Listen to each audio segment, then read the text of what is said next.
And that's when I go into this meditation, and that's when we change that pattern. And I tell him, like, you'll still be loved and feel safe even when you vocalize your needs, and you just do you, and you love yourself first.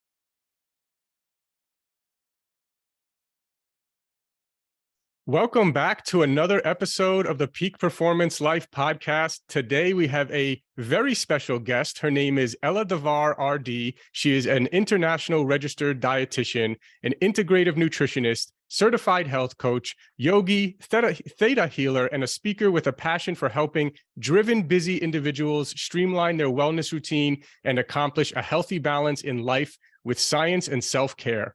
In her approach, Ella combines latest scientific developments in longevity research, wearable devices, and advanced testing, along with ancient wisdom and traditions of natural living.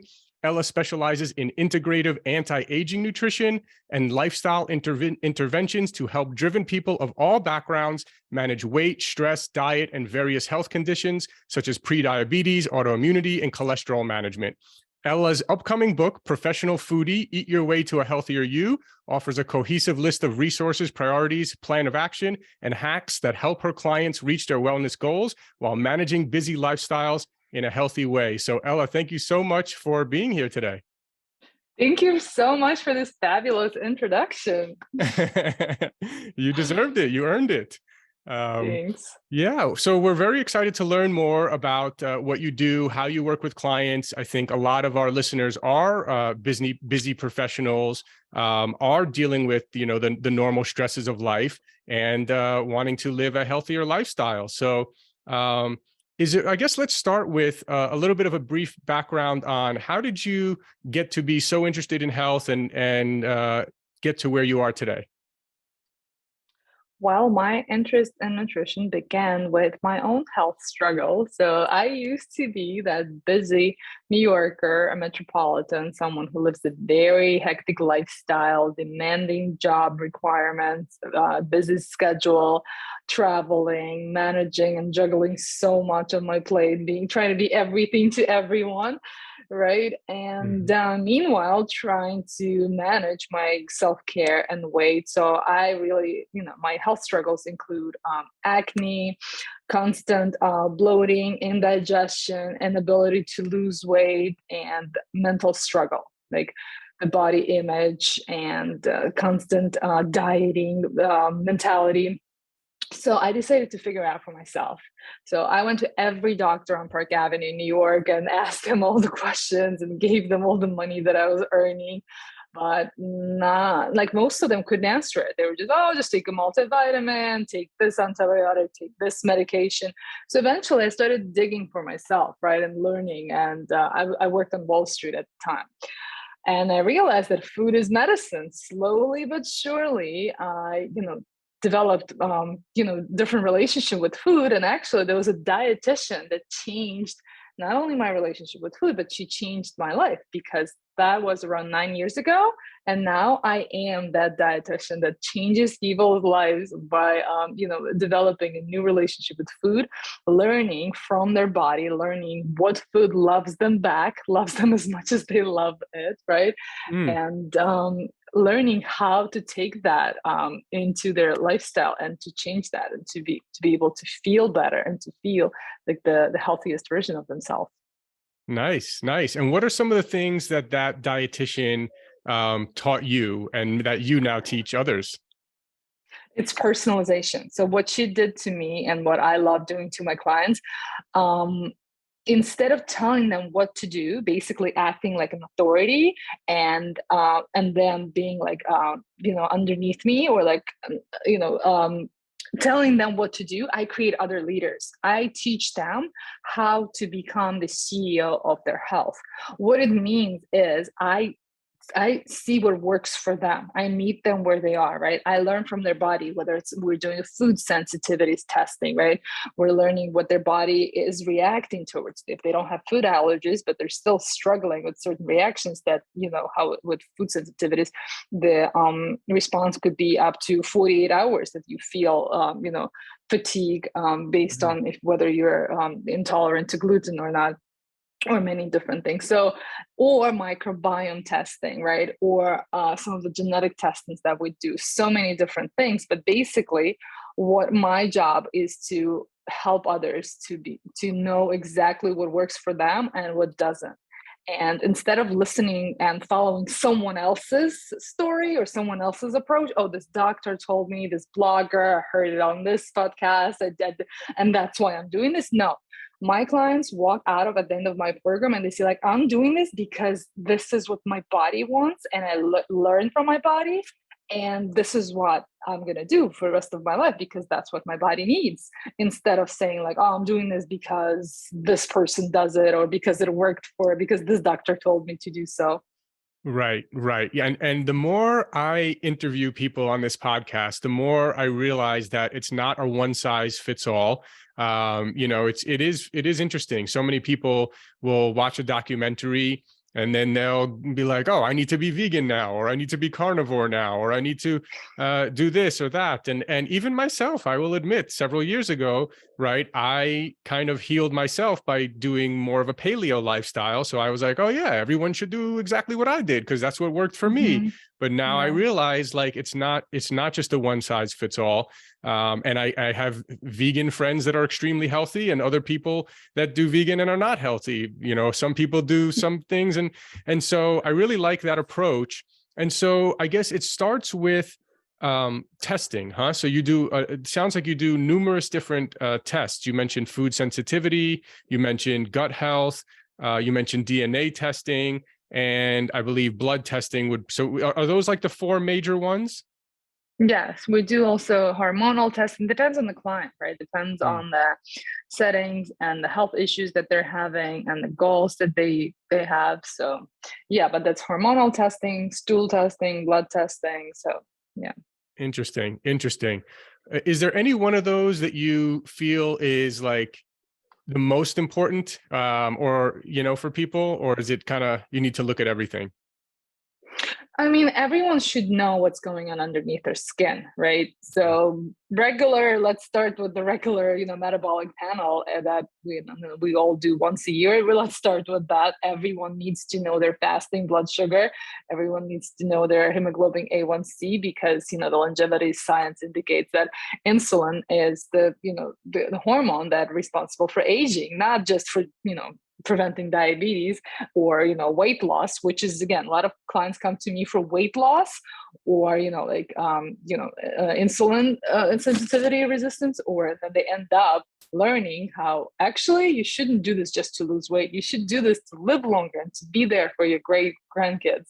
Yes, that's actually my goal. I've mentioned previously that my goal is to be alive for my great grandkids.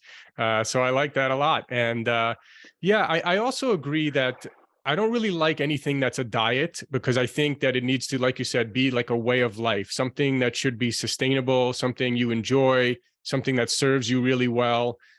So yeah, I really don't like short-term diets. Obviously, if someone's, really, really overweight, maybe they do need to do some sort of, extreme, maybe not extreme, but some sort of diet, maybe for the short run. But yeah, I really like your approach there.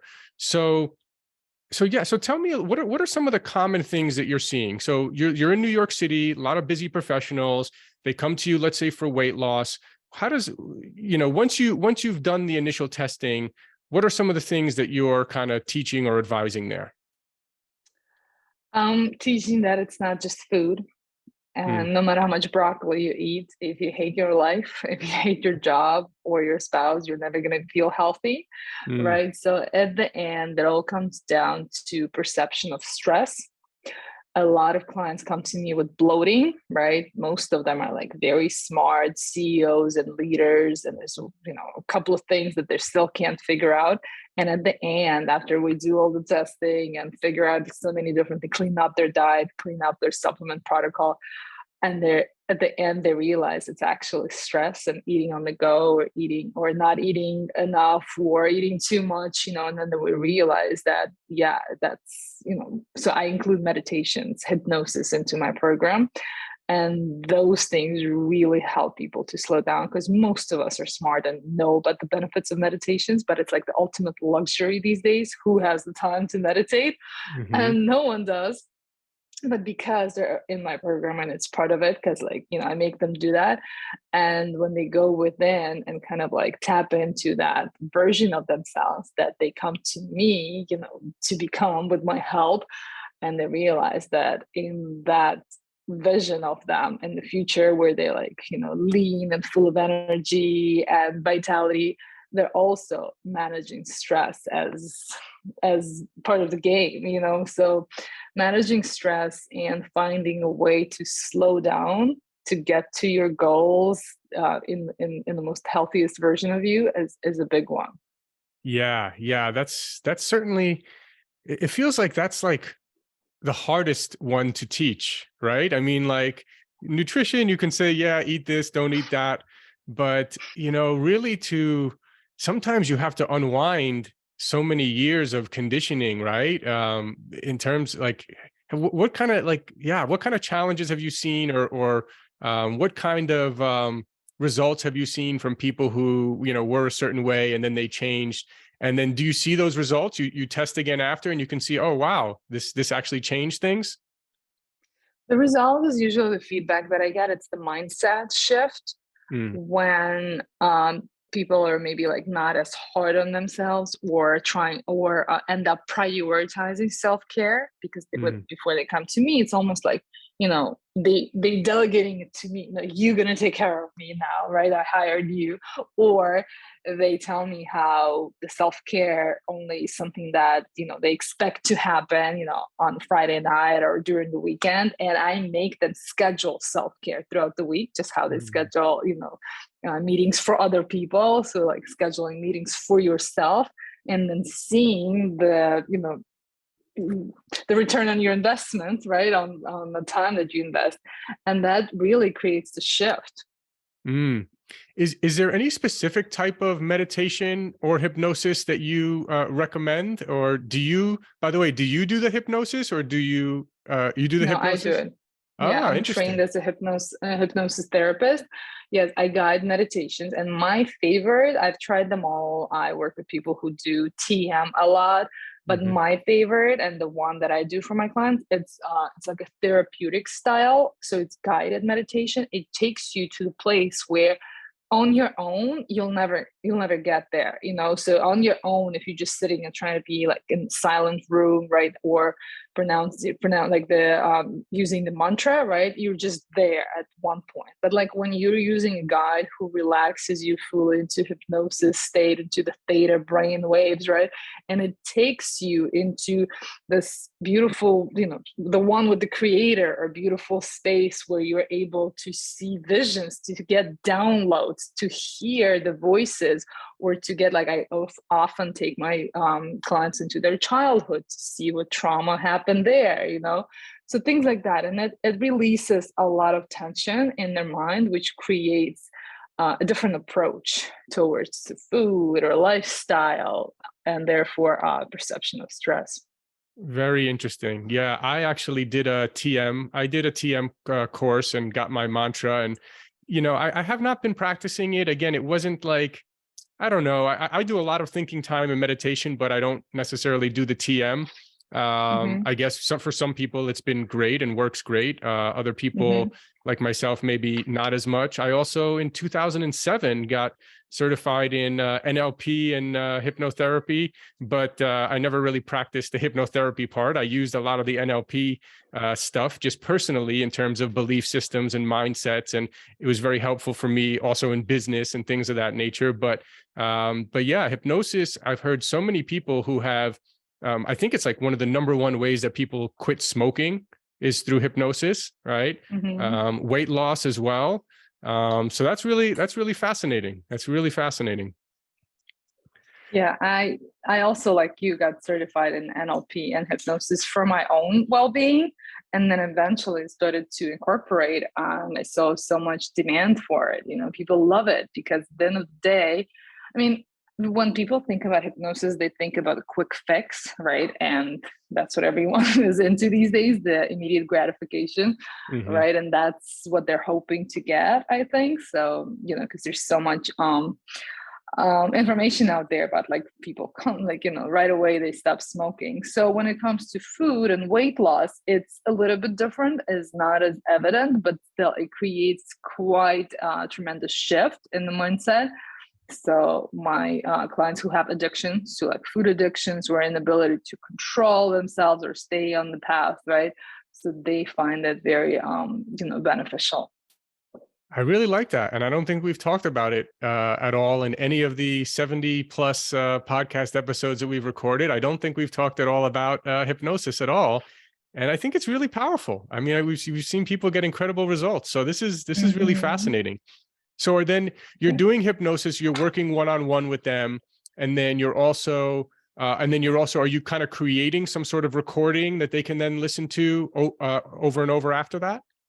Yes, but not a lot of people find that beneficial because it's accountability when someone's next to you. I definitely send it to them, but it's different, because it's personalized and it's guided. I use my own, energy when I'm there for them. I do send the recording, but most people say they don't listen to it. They're waiting. They rather like schedule a next consultation and do it live, and because there's the energetic exchange that's happening when it's Yeah, live. I love that. I love that. What are some of the results that some of your clients have seen from hypnosis? Shift in the mindset in terms of how they show up for themselves, how they show up for their family members at work, and overall lifestyle changes. When it used to be another thing on your to-do list, like to go to the gym, to do all the right things. Now suddenly it's a way of getting your dream come true, right? And it's makes just more sense. And we kind of know this. I didn't say anything new, but the result that people get is a different mindset. It's like a refreshing mindset, right? Of the like looking at things differently, the way they think they should be looking at it, but they just can't get there on their own, right? Mm, Basically answering the questions like, why do we do what we do when we know what we know? Right. So mm. tapping into the subconscious and just unlocking that answer. Yeah, I'm actually in the process of writing a book that I kind of put on hold because I wasn't happy with how good it was. And Uh-huh. now I'm shifting focus a little bit because I'm like, I didn't want to just write another book that was just telling people here's healthy foods, here's unhealthy foods. There's already a million Mm-hmm. books like that. So I actually Mm-hmm. have been shifting focus more towards um the more of the psychology, right? More of the, okay, we all know we should eat healthy. Why are 90% of or whatever 80% of people not doing it then, right? It's a Mm-hmm. really, and it's a fascinating question. Why do and I think tapping into the kind of, like you said, unconscious, subconscious mind, which most people don't really do. I think there's definitely a lot of power there. What else kind of along those lines, like people know, let's say there's people listening right now, they're like, yeah, I know I should be, eating healthier. They're listening to the podcast. They want to be healthy, but yet, tomorrow when they wake up or go out, they don't make the right choice again. What is it between, where is this disconnect between knowing what they should do and then not doing it, do you think? Well, there's a lot of different reasons because food is not just what we see on the plate, right? And depends who's looking at it. They see different things. When the dietitian looks at it, she sees flavonoids, phytonutrients, biochemicals, she sees calories. When someone else is looking, the regular consumer, they see childhood memories, they Mm, see comfort food, right? They see emotional connection, they see the deliciousness, the mouth-watering taste, right? And that's why it's so hard to change. So that's why my profession still exists, because everyone knows what healthy eating looks like. Everyone knows carrots and broccoli is good for them, but how many people would actually choose that over everything else, right? So there's there's an economical, like some people don't like to cook, an economical factor, right? When some people don't want to cook, or they don't find it convenient. So vegetables go bad very quickly and they'd rather make a quick pasta or order takeout, right? So that's why my profession exists, where I come in and I'm able to make it super convenient and exciting for them. That's why it's essential for me to work with the mind, because I can give them a list of superfoods, of the foods to include and the foods to not eat, right? But that's not going to change their lives. What changes their lives is when they have someone who hears them, right? Who meets them what they are, who they can tell, like, I actually hate this. I hate broccoli, but I'm trying to be healthy. What are my options, right? Or someone who's able to, provide solutions for their problems, right? Like I work with people who are like, I got your list, right? I know what to eat, but I don't cook. What's your solution? Like, I don't have the time to cook, right? So I, have a network of the chefs, or, a network of meal delivery plans that I actually find, I'm also a foodie. I became a dietitian to figure out for myself, because I love good food. I love eating, right? So in some of these meal delivery companies, that's not a solution. They don't taste good, Mm-hmm. So I have to, do my own research to find something that's farm fresh and delivered fresh. So there's a lot of different components to answer that question. But psychology, from what I found, and I've always been fascinated with psychology, is the big one for me, where I tap into the mindset. Like I have clients who tell me like, look, I know what I need to be eating and I'm trying to be almost keto, but when I go out, by the way, I'm not promoting keto, but like my client says this, right? Mm-hmm. And he's like, but when I go out, everyone's ordering all types of junk and alcohol, and I just roll with it, And I'm like, okay, so what would happen if you'll just vocalize what you want, right? And you'll get what you want, and you're not going to eat. It's like, well, I don't know. I don't want to upset other people. So I'm like having these conversations, like, when did you learn that it's safer for you to not vocalize your needs? And then we go into his childhood trauma, when his mother left him when he was little. And that's when I go into this meditation. And that's when we change that pattern. And I tell him, like, you'll still be loved and feel safe, even when you vocalize your needs and you just do you and you love yourself first. So yeah, that's a big one.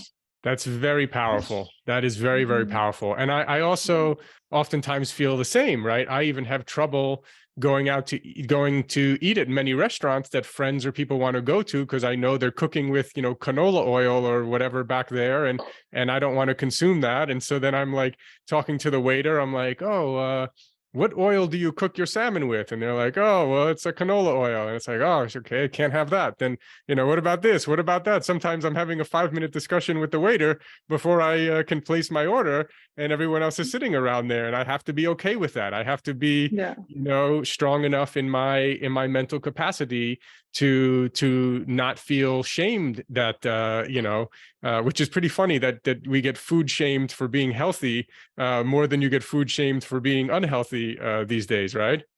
Yeah, because it's socially acceptable to be overweight, to be obese, to eat junk food. When your coworker is looking at you, or you were looking at him like eating cake, a third piece of cake, no one's going to say anything, right? And no one's going to judge you for, having diabetes and all these things. So food is not like, a drug these days, that it's everywhere. It's cheap. It's, everywhere you go, there's so much food. It's overwhelming. So Americans are overnourished, and I'm very happy to see that fasting is becoming the new growing trend, almost to the extent that it's like too much. I recently wrote an article for Forbes on 1 meal a day, right? And how some people are just like overwhelmed with like, oh, if I have to fast, I have to do it this way. And I'm like, no. So there's a lot of different ways to do that. So I love the fact that longevity science is on the rise, and more people are getting motivated by the knowledge, which becomes more available. Because before that, everyone was just confused, Yeah, I agree. I think it's really an addiction. And I think that because it's accepted in society, we don't look at it as an addiction, right? You look at, people who are drinking or smoking, and, they have an addiction. But, if you're 100 pounds overweight and eating sugar and fried foods every day, somehow that's not an addiction, right? So I think actually just being real with it and saying, I've had an addiction and I need to overcome this addiction the same way that an alcoholic needs to overcome their alcohol addiction. I think it's very powerful. So with regards to the fasting and the 1 meal a day in the article that you wrote, tell us a little bit about that. It was an interview article. I didn't choose to write about it. They asked me about it, and I just said what I think about it. That it's it solves some problems for the busy individuals who are trying to get the most out of this process called autophagy, right? But it might be very stressful for other people, right? Like women, depends on their cycle. So it really depends on where you are. And my suggestion is, as much as I love fasting, my suggestion is to start slow. If you're a beginner, right? Start slow with 14 hours a day of fasting, and then slowly but surely see what your body could do for up to, my favorite way is 16-8. That's what I do, an overnight fast. It just makes more sense to go to bed early, to stop eating at sunset, and eat after the sunrise. Yeah, interesting. And then, yeah, it's I was doing 16-8 for a while also. Then I did another interview and someone's like, "Oh, you're not eating enough. You're weight training 4 times a week, heavy weights," and I was feeling kind of maybe malnourished. So now I'm trying to eat more and I'm trying different things. And actually I feel a little bit better personally. So I guess people have to really try and see what works for them. And you mentioned even before, some people are overnourished, some people are undernourished. I think sometimes people who are trying to do fasting and heavy weight training and stress, and this crazy schedule or whatever, sometimes they're undernourished and sometimes they need to even eat more, right? Yeah, there's a cost benefit analysis, and that's exactly what I said. Same thing like the person that you just described, right? At some point, they have to notice themselves how stressful it is on it, like just as it is, like the physical stress from exercise, right? And then emotional stress for whatever they're dealing with. And on top of this, there's a stress from timing, right? And every time they look at the clock, like, oh, I can't eat yet, right? I have to do all this. And you just have to see that at some point it costs you more than it should. So that's why, like I said, that's why my profession exists, where my clients can bounce off their feelings off of me to get the professional expertise and analysis on what works for them, right? So as much as I love fasting, like I meet my clients where they are. Some of them's like, look, I just can't do it. Like I have to have a late night dinner with my wife because she feels, she finishes her work late. So we work around it, right? So he's fasting maybe like 3 to 4 times a week, not every day, right? And it's still something, right? It's not like one way or another. So right. Great. What I know you have is your book out yet, or is it coming out soon? Not yet. No, I just completed the book proposal. A few agents are interested in it, so I'm going through the publishing house. And yeah, it's super exciting. So it's going to be out on 2023. Nice. And what are some of give us a little teaser of the book and what people might learn more about in the book? So basically, there's so many authorities now in wellness and nutrition, right? Which we all respect. There's Mark Hyman, who talks about vegan diet, right? There are all, the keto people, like, I don't know, there's so many respected people. Then there's vegan doctors. They talk about, the heart health, right? And it's confusing to listen to all of them to understand who's right, who's wrong. The reality is they're all right. But you don't have to go 100% whichever way they're talking about. And my book is for women, and I combine gut health and nutrition recommendations with women's cycle, how throughout women's cycle, throughout a month, right, the 28 days, there are periods and certain phases that we go through where we naturally have more energy. And therefore, those are the perfect days to do detox, to fast, to be vegan.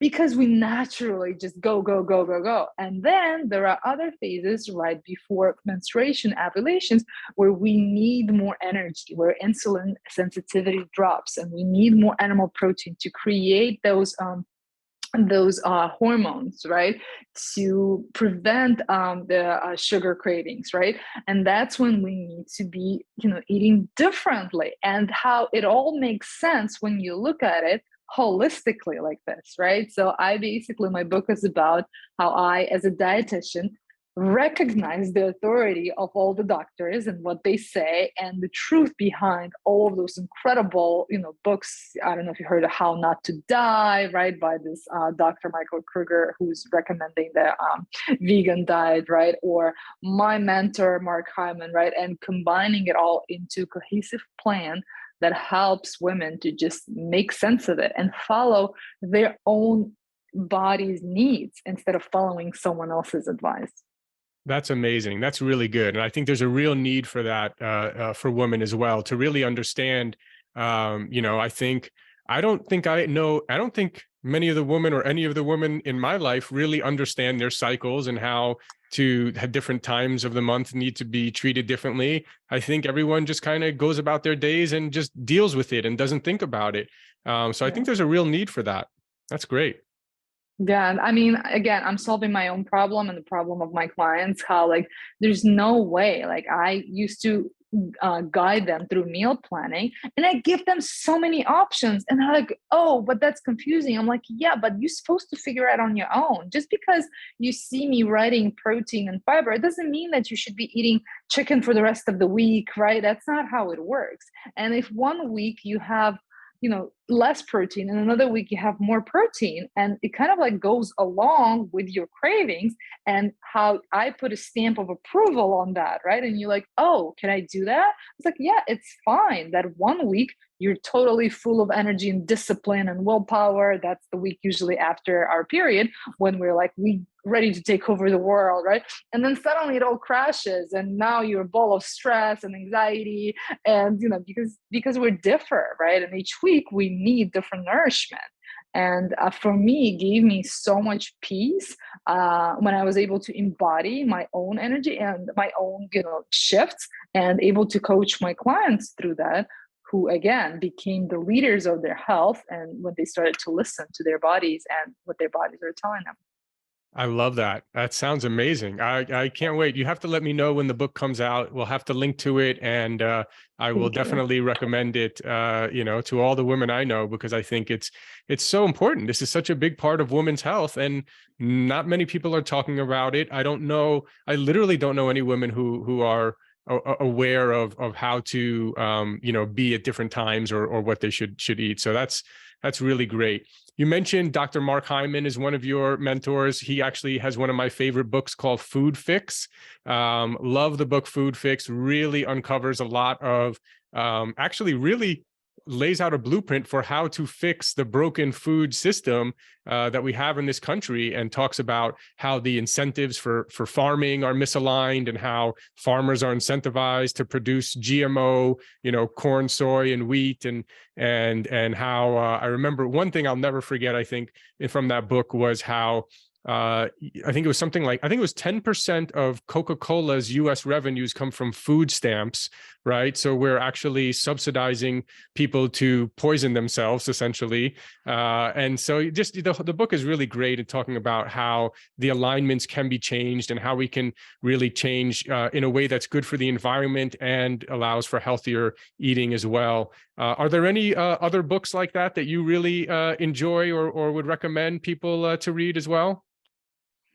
That's an excellent question. I don't think I read books about that. Maybe Unsavory Truth by Marion Nestle, but that's just about nutrition science and how frauded it is. Like, so for anyone who's interested in like nutrition, like becoming a nutritionist or like in this profession, because it just shows how, there's so much fraud out there with all these nutrition recommendations, right? And she does shows how the industry is, provided by the government subsidiaries. But the thing with me, and not a lot of people know this about me, that I grew up in a small farm in Russia where my family was completely self-reliant on food.